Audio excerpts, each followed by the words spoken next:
బైకులు ఇట్లాంటివన్నీ బాగా నడిచేది. బట్టల కొట్లు, హోటళ్ళు బాగా నడిచేది. మళ్ళీ ఆ తర్వాత చేతిలో డబ్బులు అయిపోగా అదేంది మరి రోజు తినరా జగన్ ఇవ్వకపోతే? లేదు, రోజు తింటానే ఉంటారు.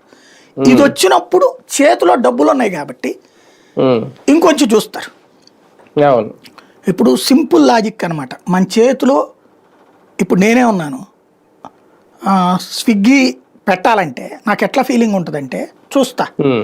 వాస్తవంగా ఈ దరిద్రం ఒక లెక్క ఏంటంటే సినిమా హాళ్ళకి కానీ మన ఈ ఫుడ్ యాప్ల్లో కానీ బలవంతంగా మన చేత ఎక్కువ కొనిపించి ఎక్కువ తినిపించే ప్రయత్నం చేస్తారు ఫుడ్ యాప్.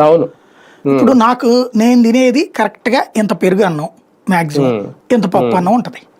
మ్యాక్సిమం ఒక గిద్ద రైస్ పెడితే నాకు ఒక పూట తిని మళ్ళీ రెండో పూటకి అంత మిగులుద్ది, ఒక గుప్పిడు రైస్ మిగులుద్ది. నా ఆహారపు అలవాటు అది. అయితే అదే దీంట్లో టిఫిన్ ఏదైనా తీసుకున్నా ఒక ఇడ్లీనో లేకపోతే ఒక పూరీనో చపాతీనో తీసుకుంటాడు. కానీ వీడేం చేస్తాడు, చపాతీ దీంట్లో చూస్తే 95 రూపాయలు ఉంది. దాని ఆర్డర్ పెడితే నా దగ్గరికి రావడానికి 180 రూపాయలు చూపెడుతుంది.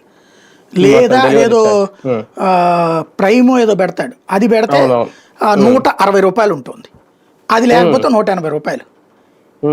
నేను ఇది చూసుకున్నాక నేనేమి తినటానికి లేనుండి కాదు, లేదా రూపాయి సంపాదించట్లేదని చెప్పట్లా, ఇన్కమ్ ట్యాక్సే కడతాను.